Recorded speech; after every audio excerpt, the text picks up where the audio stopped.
అపోస్తలుడైన పౌలు ఒకప్పుడు చాలా భయంకరమైన వ్యక్తి, హానికరుడు, దూషకుడు, హింసకుడు.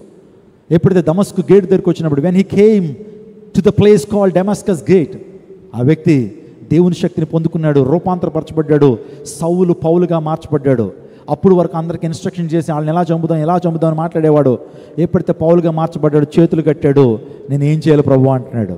ఇదివరకు ఏం చేయాలో అందరికీ చెప్పేవాడు, ఇప్పుడు ప్రభుత్వంలోకి వచ్చి నేను ఏం చేయాలి, వాట్ షల్ ఐ డూ. అవును, ప్రభువుని నమ్ముకున్న తర్వాత ప్రభువుని అడుగుతావు, ఏం చేయాలో ప్రభువుని అడుగుతావు. ప్రభువుని నమ్మనంతకాలం అంతా నాకే తెలుసు అంటావు. దేవుని చిత్తం కోసం కనిపెడతావు. చాలా ఇన్సైట్స్ ఉన్నాయండి, వెరీ గుడ్ ఇన్సైట్స్. అలా బలము కలిగినటువంటి అపోస్తలుడైన పౌలు ఎలా నడిచాడు? క్రీస్తుని పోలి నడిచాడు. స్తోత్రం చెప్పండి. ఈరోజున పునరుత్థాన శక్తిని పొందినటువంటి వారు వారి జీవితాలు ఎలా జీవిస్తారంటే, ఎవరిని పోలి నడుస్తారు? మహేష్ బాబుని కాదు, ఎవరిని పోలి? యేసయ్యను పోలి నడుస్తావు. అర్థమవుతుందా? ఒక ఆయన నా దగ్గరికి వచ్చాడు, జుట్టు పెంచేసుకున్నాడు, గెడ్డం పెంచేసుకున్నాడు. ఏంటనంటే, యేసు ప్రభు వారికి జుట్టు ఉంది కదండి.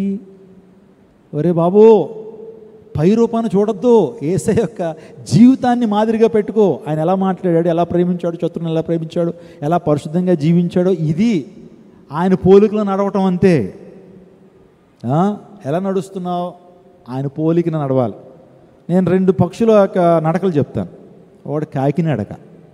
ఎలాంటిది కాకినడక చూసారమ్మా మీరు? ఇప్పుడు అబ్జర్వ్ చేయలేదా? చూసారు ఎలా నడుస్తుంది కాకి? స్ట్రైట్గా నడుస్తుంది, అది వంకరగా నడుస్తూ ఉంటుంది. అదే పావురం ఎలా నడుస్తుంది? పావురం ఎలా నడుస్తుంది? స్ట్రైట్గా నడుస్తుంది. కొంతమంది జీవితాలు వంకర నడకలు. ఒకవేళ అలాంటి వంకర నడకలు ఉంటే స్ట్రైట్ చేసేసుకో, పావురం వలె మారిపో, దేవుడు దీవిస్తాడు. నోవహు వాడ నుంచి మొదట ఏం పంపించాడు? కాకిని పంపించాడు. కాకి ఏం చేసింది?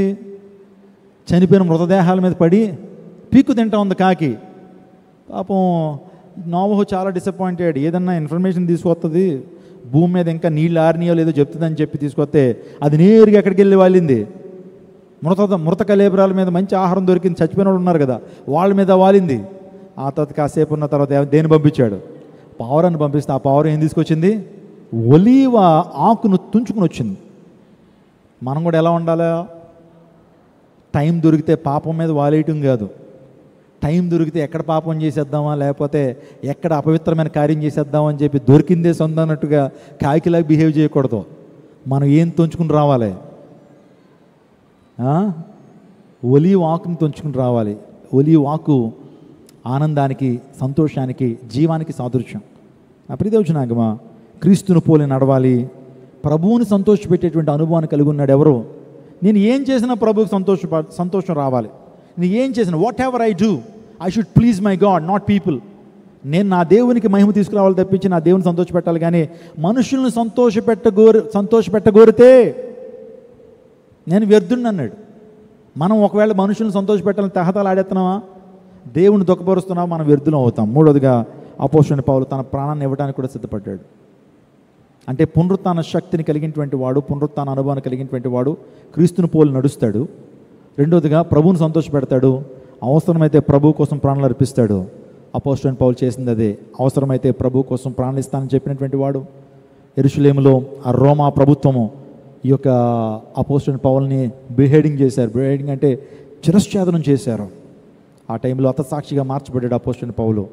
అనేక మంది హతసాక్షులు యేసుక్రీస్తు ప్రభు సువార్త కొరకు ఈ రోజున వారి రక్తాన్ని కార్చారు. మన భారతదేశానికి AD 53లో యేసు ప్రభు శిష్యుడు అంటే సెయింట్ థామస్ వచ్చాడు. వచ్చి మలబార్ తీరం, కేరళ అనేటువంటి రాష్ట్రానికి వచ్చాడు.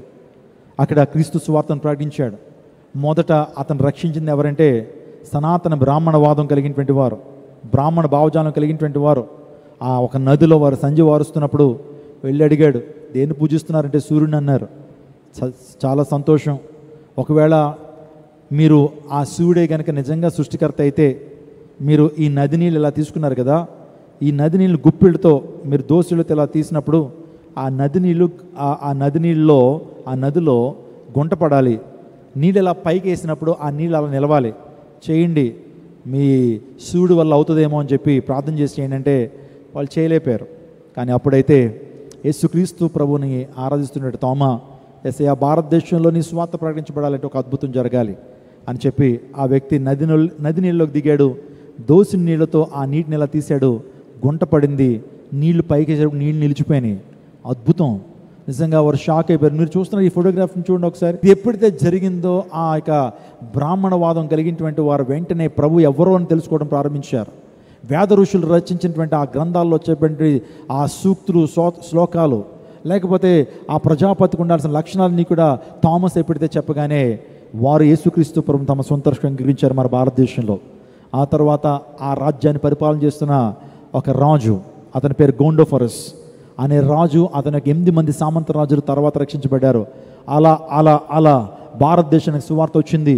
అనేక మంది ప్రభువుని నమ్ముకుంటున్నారు, యేసు సిలువ సువార్త నమ్ముతున్నారు, వారి అద్భుతాలు పొందుకుంటున్నప్పుడు కొంతమంది ఈ విషయం నచ్చక ఇతను ఈ ప్రాంతానికి వచ్చి యేసు ప్రభు గురించి ప్రకటిస్తున్నాడని చెప్పి మనకి ఈ రోజున చెన్నైగా పిలుస్తున్న మద్రాసులో ఈ యొక్క ఈయన పట్టుకుని బళ్ళాలతో పొడుస్తున్నారు, బాధిస్తూ ఉన్నప్పుడు ఆయన తప్పించుకుని ఒక కొండ శిఖరం ఎక్కుదామని చెప్పి వచ్చేటప్పటికి అక్కడ ఒక సిలువ ఉంటే ఆ సిలువకు ఆలింగనం చేసుకున్నాడు, అంటే కౌగిలించుకున్నాడు. అప్పుడు వెంటనే వారు బళ్ళాలతో పొడిచి చంపేశారు. ఆ దారంతా కూడా రక్త మరకలే. ఎవరి? అపోస్తలుడైన తోమాది. నిజంగా ఆయన కార్చిన రక్త బిందులే భారతదేశాన్ని ఈరోజు సువార్తతో నింపేసింది. టెర్టులియన్ అనేటువంటి దేవుని సేవకుడు అంటాడు, the blood of the martyrs of the seed of the church. రక్త బిందువులు, ఎవరు కార్చిన రక్త బిందువులు? హతసాక్షుల రక్తార్పణమే సంఘానికి విత్తనాలు. ఈరోజు మనందరం కూడా విత్తనాలే.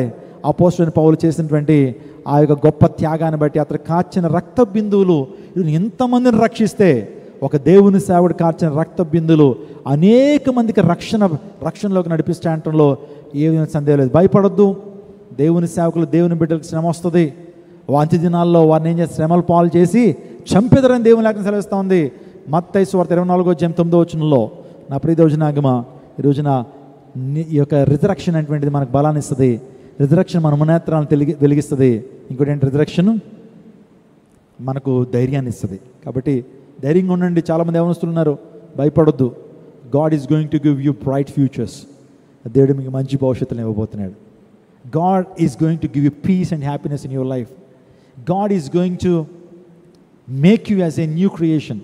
దేవుడు ఒక నూతన సృష్టిగా నేను చేయబోతున్నాడు. ఆయన ఉన్నతమైన స్థానంలో నిలబోతున్నాడు. మీ కుటుంబాన్ని దేవుడు ఆదరిస్తాడు. పునరుత్థాన బలము, పునరుత్థాన ఆరోగ్యం, పునరుత్థాన స్వస్థత, పునరుత్థాన సంతోషం దేవాదేవుడు మీకు ఇచ్చి స్థిరపరచునుగాక. ఆమేన్. తల వంచుని ప్రార్థన చేద్దాం. Father God, we thank you Lord, ఇచ్చిన సందేశాన్ని బట్టి నీకు స్తోత్రాలు నాయనా. ఎన్నో శ్రేష్టమైన విషయాలు మీరు మాతో మాట్లాడారు. ప్రజల్లో ఇచ్చిన ఆసక్తిని బట్టి నీకు స్తోత్రాలు. మహిమతో నింపండి. యేసు నామం పేట అడిగి వేడుకొంచున్నాము తండ్రి. ఆమేన్.